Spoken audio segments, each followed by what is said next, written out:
Parce que l'art et la culture innovent aussi loin des villes, le magazine Champs Libres explore les initiatives étonnantes au cœur des campagnes de la Nouvelle-Aquitaine. Au sommaire de Champs Libres aujourd'hui, une escapade dans les Landes et les Pyrénées-Atlantiques. Si l'on connaît Luxeuil pour son emblématique festival d'été, Musique à la rue, c'est aussi une saison culturelle, à découvrir tout de suite dans notre focus. Entre magie du détail et compositions insolites, Jean-Luc Chapin photographie la forêt des Landes depuis de longues années, à découvrir dans notre rubrique Vue. Rendez-vous au bout du monde depuis Montfort-en-Chalosse, où les éditions Gaïa publient polars et romans venus du Grand Nord. Savez-vous qu'à Luc de Béarn, le groupe Artus cherche à concilier rock progressif et racines gasconnes? Un focus sauvage. Une saga d'anticipation au cœur du Pays Basque, c'est le pari de Martine Boucher pour notre rubrique Lu. Tout un village mobilisé autour de la création artistique. Cela se passe à la Bastide-Clérance en compagnie de Lagoon Arte, un grand format aussi émouvant qu'enthousiasmant. Champs Libres, loin des villes, le magazine des arts et de la culture en Nouvelle-Aquitaine, ça commence.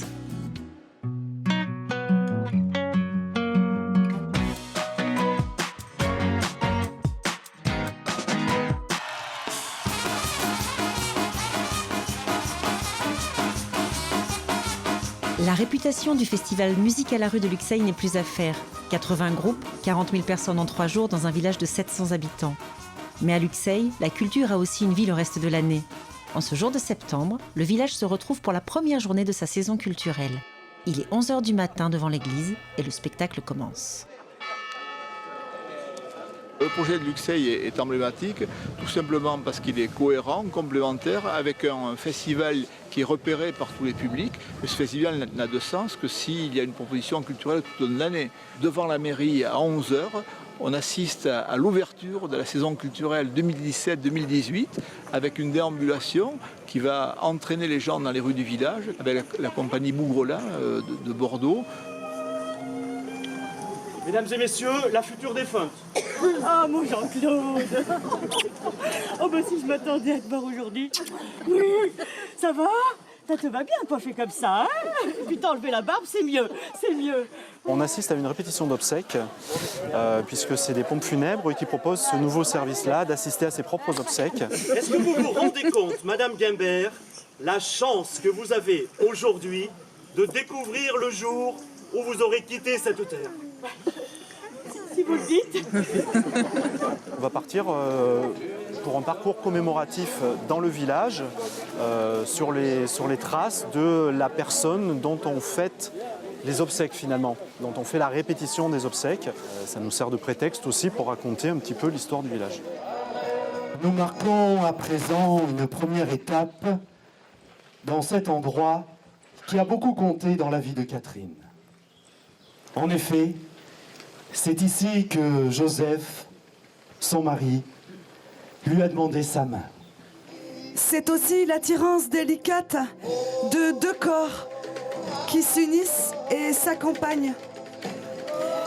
Leur union indissoluble les a conduits au mariage. Et le blanc, ça... Katharina, veux-tu m'épouser? Joseph, je peux pas. C'est pas toi, c'est mon père. Il veut qu'on rentre en Italie. Toi et moi, c'est pas possible. Katharina! Katharina, je comprends pas! Katharina! C'est ici qu'il m'a demandé ma main. Et c'est ici que j'ai dit oui. Voilà. Allez, on y va. Faudra pas tarder à passer me voir à l'agence, hein, quand même. Hein. Allez, on y va.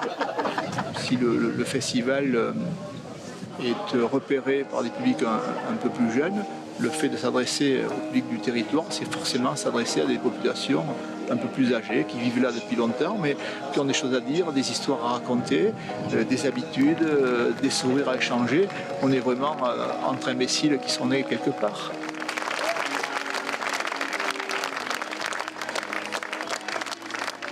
La journée se poursuit au Cigale, une salle de spectacle construite en 2015. C'est ici qu'une trentaine de représentations et une dizaine de résidences sont organisées tous les ans par l'équipe du festival. En ce jour de lancement de saison, c'est Nadao, un habitué qui vient chanter l'Occitanie chère Hollandais. Concert Nada, c'est toujours un bonheur parce que c'est un conteur, un chanteur, des textes et des musiques de la région. Tout ça, c'est bien. On voit que tous les gens heureux.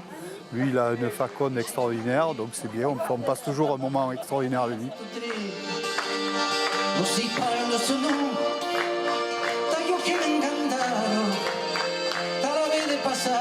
Luxeuil, village de 700 habitants, 16 000 hectares de pins. À 80 km de Bordeaux, à 50 km de Mont-de-Marsan. Et on se retrouve dans un petit désert, entre guillemets. Il était important que, entre ces grandes agglomérations qui ont des propositions artistiques assez importantes, il y ait sur ce territoire, dans des petits villages, ce type de propositions. Je crois que le bonheur a l'obligation de se conjuguer au présent. Et quand on fait bien les choses aujourd'hui, on se prépare à mieux les appréhender pour demain.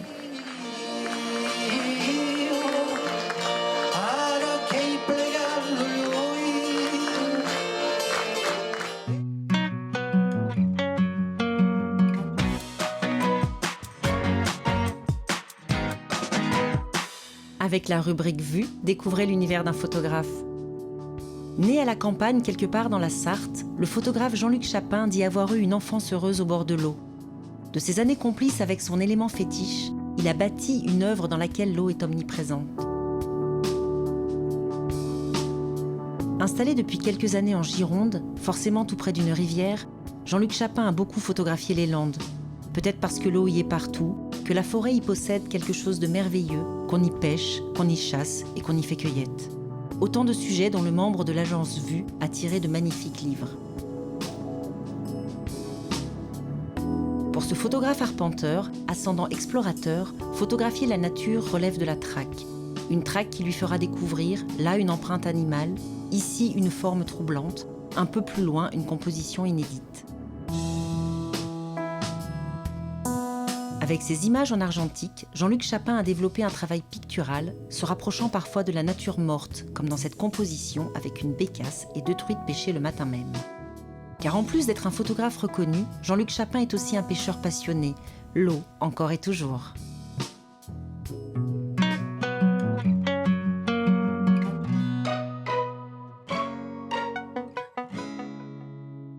À Montfort-en-Chalosse, le Grand Nord se vit à travers les polars et romans des éditions Gaïa. Connexion immédiate avec Suzanne Joule. Je suis arrivée en France il y a bien longtemps, plus de 30 ans, et j'étais très surprise de constater que certains de mes auteurs préférés, nordiques ou autres, étaient inconnus en France. Et petit à petit, nous avons commencé, mon mari et moi, à penser, à faire des traductions, à proposer à des éditeurs français. Et assez vite, nous nous sommes dit, on n'a qu'à le faire nous-mêmes. Et donc, en 1993, nous avons créé la maison d'édition Gaïa et commencé à publier les premiers livres. S'il avait fallu partir dans une grande ville pour faire cette activité, je pense qu'on ne l'aurait pas fait, parce qu'on voulait vraiment vivre ici. Actuellement, on doit avoir à peu près 400 titres au catalogue. Les domaines de publication de Gaïa, c'est premièrement la littérature générale, beaucoup de littérature nordique, beaucoup de littérature française aussi. Et qu'on soit dans le sud-ouest de la France, communiquer avec une auteure qui nous écrit du Svalbard, au nord de la Norvège, ou notre auteur Jan Riel, qui est danois, il vit à Kuala Lumpur en Malaisie. Au niveau de la communication, ça revient complètement au même. Il faut juste penser au décalage horaire pour ne pas le réveiller au milieu de sa nuit. Au début, on nous posait tout de suite cette question, c'est quoi votre ligne éditoriale? Et on était incapable d'y répondre. C'était impossible de décrire notre ligne éditoriale. Maintenant, c'est facile, on dit simplement, eh bien, des livres que nous aimons. On partage les lectures qui nous passionnent.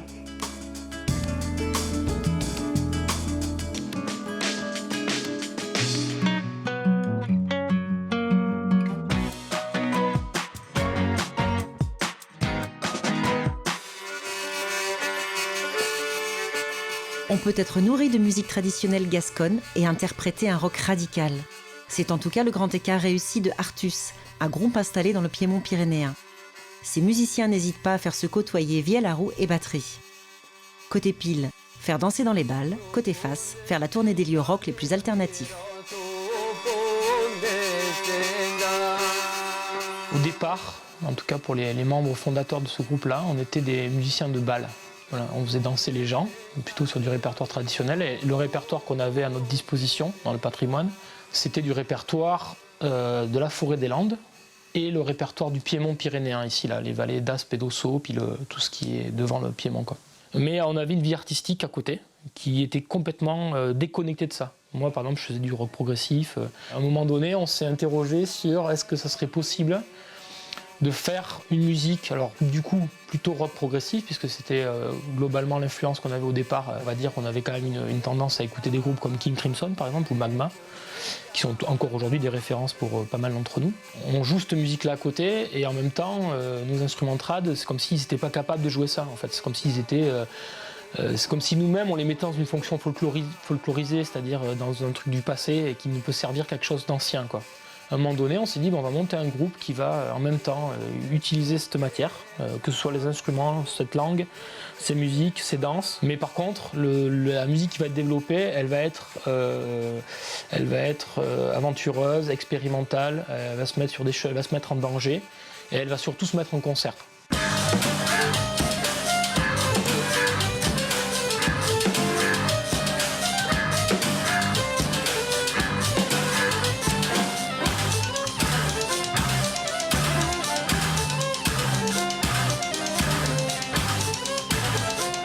Très vite, ce groupe-là, qui s'appelait à l'époque Famille Artus, nous a permis une chose qui était assez incroyable, c'est qu'il nous a permis de nous professionnaliser. Professionnalisation veut dire plus de temps consacré à la musique, plus d'engagement, plus de sens, plus de logique à tout ça. Et donc après, notre création, elle a commencé à dans un premier temps, à respecter les codes de la tradition, et puis dans un second temps, troisième temps, et maintenant sixième ou septième temps, à s'extraire de ces codes de la tradition.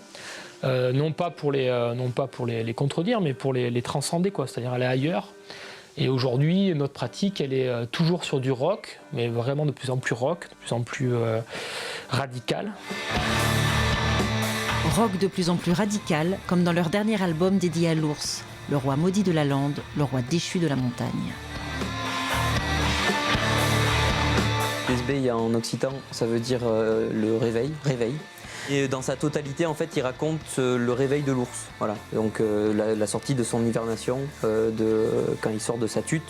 Puisque le réveil de l'ours, c'est l'arrivée du printemps, et c'est la fin de la période hivernale. Je pense que dans notre pratique, consciente ou inconsciente, il y a beaucoup de sauvage. Et que du coup, quand c'est confronté à la civilisation, par moments, c'est difficile de le cerner, quoi, de le comprendre.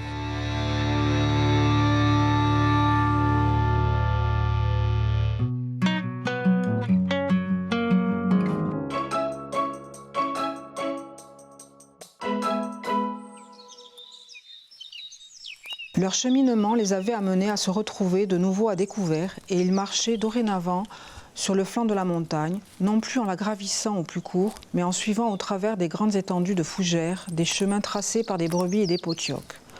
Les seuls bruits de parole venaient des talkie-walkie. Ils s'arrêtèrent enfin quand sur leur droite ils aperçurent une ouverture nichée au creux d'un bosquet. Tom pensa qu'ils étaient arrivés à une grotte. Mais dès qu'il en passa le seuil, il remarqua qu'elle avait une forme très régulière de tunnel. « C'est la sortie d'une ancienne mine de fer, les mines de l'Arla », lui souffla Amandine.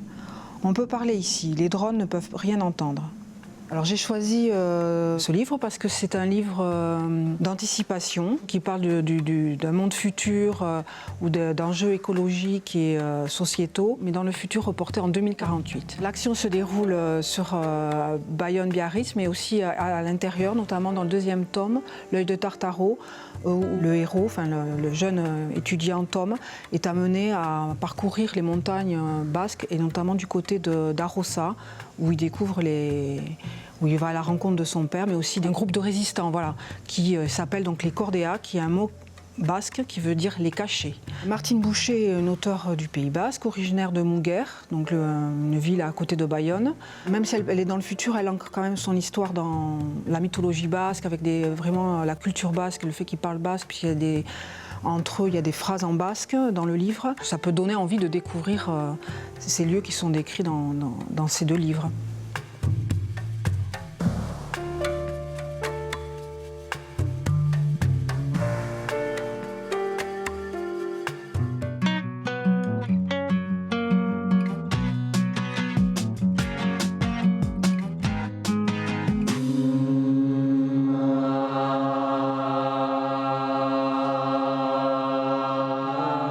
Bastide-Clérance, au cœur du Pays Basque, la compagnie Lagoune Arte a entrepris un travail titanesque de recherche artistique avec les habitants. Ainsi, potières, agricultrices, esthéticiennes, anciens maires ou maires actuels se retrouvent sur scène pour Hospitalité, une expérience théâtrale qui a fait le tour des scènes européennes. Mais Lagoune Arte, c'est d'abord un état d'esprit à découvrir avec Christophe Idiard.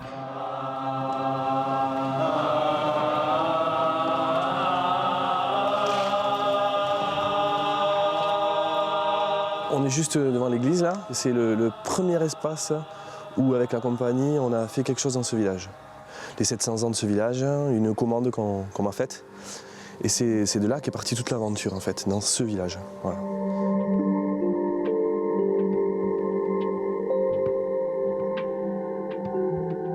On va entrer dans le... Ah, c'est ouvert. Dans le trinquet, jeu de pommes. Le plus vieux jeu de pommes, donc trinquet, aussi appelé au Pays Basque trinqueta, où on joue la pelote basque. Et ça, c'est vraiment ce qui représente un peu le travail qu'on fait dans ce village. Ici, on a un espace patrimonial remarquable et où il s'y passe quelque chose de vivant, quoi. Et ils ont créé ici une pièce magnifique et le public villageois et extérieur est venu ici découvrir non seulement ce qui s'y passait tout d'un coup, et redécouvrir avec des yeux incroyablement ouverts, une bouche ouverte, un grand sourire. Enfin, c'était magnifique de les voir entrer là-dedans et de les voir entendre et regarder cet espace habité autrement, quoi.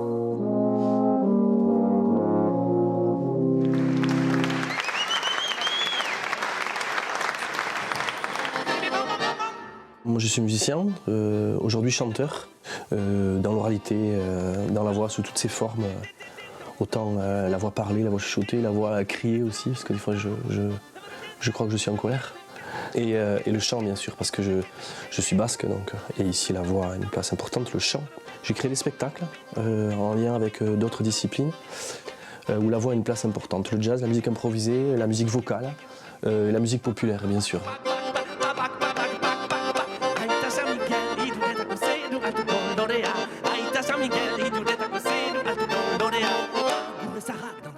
De la compagnie Lagoune Arte émanent donc ces formes de concerts et de spectacles et a aussi émané un projet plus ambitieux qui est ce travail sur le territoire en invitant des artistes, qui a donné un projet cheminement, un projet Le Serment qui a eu lieu dans le Trinquet et aussi Hospitalité. Ce projet est créé avec Massimo Furlan et avec les villageois et avec le village bien sûr, avec l'histoire de ce village et une actualité dans ce village, mais qui est d'abord le questionnement sur l'hospitalité.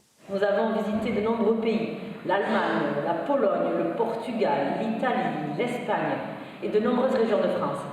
Dans un coin de l'État. Ok. Je crois que c'est pas mal. Hein, c'est bien, vous le sentez bien par rapport à hier soir. Bam, bam, bam, bam, bam, bam, ça va, c'est sympa, un plaisir et tout. Hein. Très bien.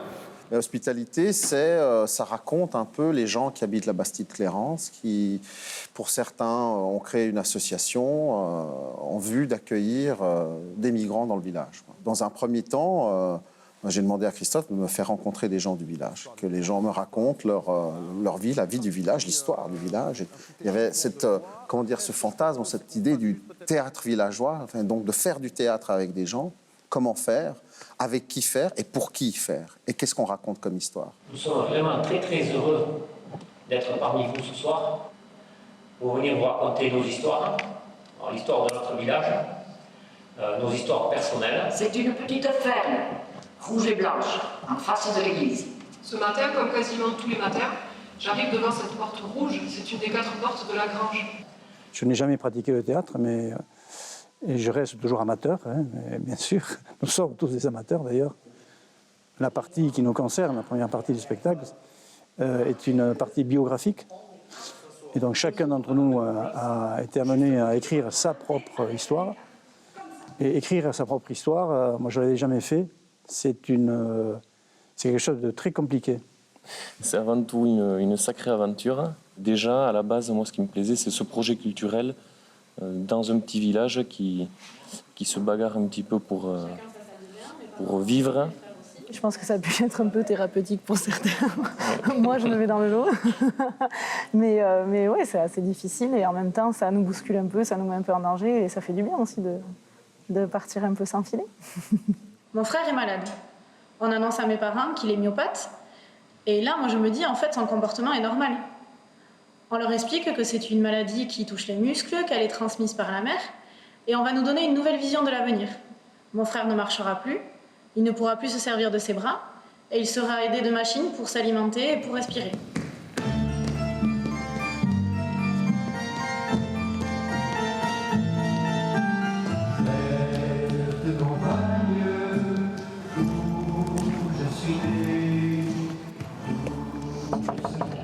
Entrez!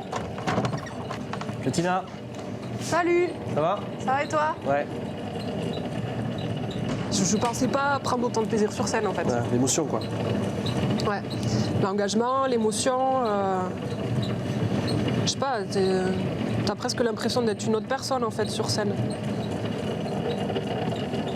Déjà quand tu me l'as proposé, bon. Enfin, comme je t'ai dit, moi sur scène, c'était juste improbable. Donc je regrette pas d'avoir accepté. Et je crois que si on me le reproposait... Tu recommencerais? Je crois, ouais. Dès le départ, je leur ai dit, et je leur ai dit, en fait, voilà, moi, mon rêve, c'est la chose la plus difficile que je vous propose de faire, c'est d'être face à un public, sans rien, et de parler.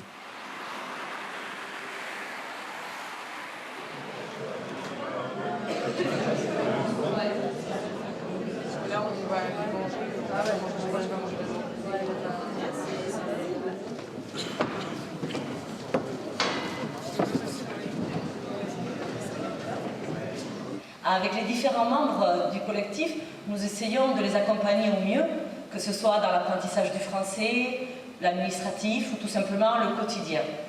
Et globalement, ça se passe bien. Quand on les visite et qu'on se promène au village avec eux, les gens sont plutôt bienveillants. Non, Véronique, excuse-moi, je te interromps. Les gens sont bienveillants, ça se passe bien. Je ne suis pas d'accord, c'est pas du tout le cas. Les gens, ils ne sont pas tous bienveillants. Je fais partie de cela. En plus, vous m'avez foutu cette famille de Syriens à côté d'une de mes maisons qu'elle a perdu la moitié de sa valeur. Et puis attention, ce n'est pas des chrétiens, ces gens-là. On ne sait pas vraiment d'où ils viennent. Et moi, je dis, il faut faire attention. Et pour ça, j'ai la solution. Et j'ai même le matériel. On construit un mur tout autour du village. On ferme comme ça, on est en sécurité. Jamais l'ancien maire, on a accepté des migrants dans le village. Ils sont plusieurs femmes, ça pue quand on passe devant. Migrants, réfugiés sans papier sont tous les mêmes. Qu'est-ce qu'il faut au conseil municipal? Ils n'ont qu'à reconstruire chez eux. Il leur faudra la sécu, la CMU. Moi, je suis pas raciste. Ils sont tous les mêmes et on n'en veut pas chez nous. Ils n'ont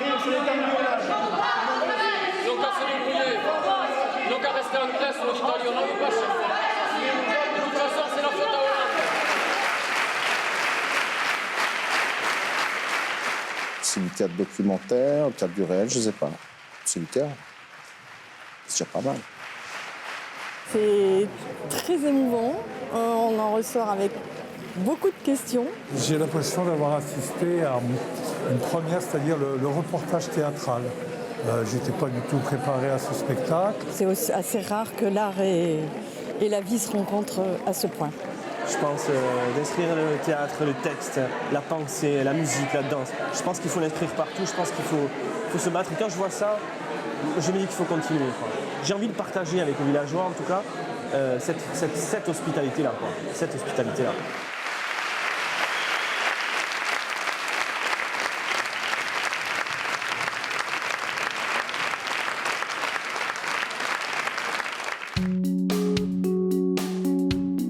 Dans le prochain numéro de Chant Libre, focus sur Art en lieu, ou comment l'art contemporain fait son entrée dans les commerces d'un village de Haute-Vienne. Franck Gérard est tombé sous le charme des paysages du lac de Vassivière, des photographies lumineuses pour notre rubrique Vue. Le Monde a rendez-vous à Traignac, où comment de grands artistes internationaux exposent en pleine campagne. Les Balthazar créent des installations de lumière et de brume, totalement envoûtants. Dans la rubrique Lue, les grottes de Lascaux vues par Karim Renoussi de Migneux, un bel album jeunesse. Une ferme modèle transformée en haut lieu de spectacle, c'est le pari totalement fou de la ferme de Villefavard, un grand format à voir et à écouter. Chant Libre, loin des villes, le magazine des arts et de la culture en Nouvelle-Aquitaine.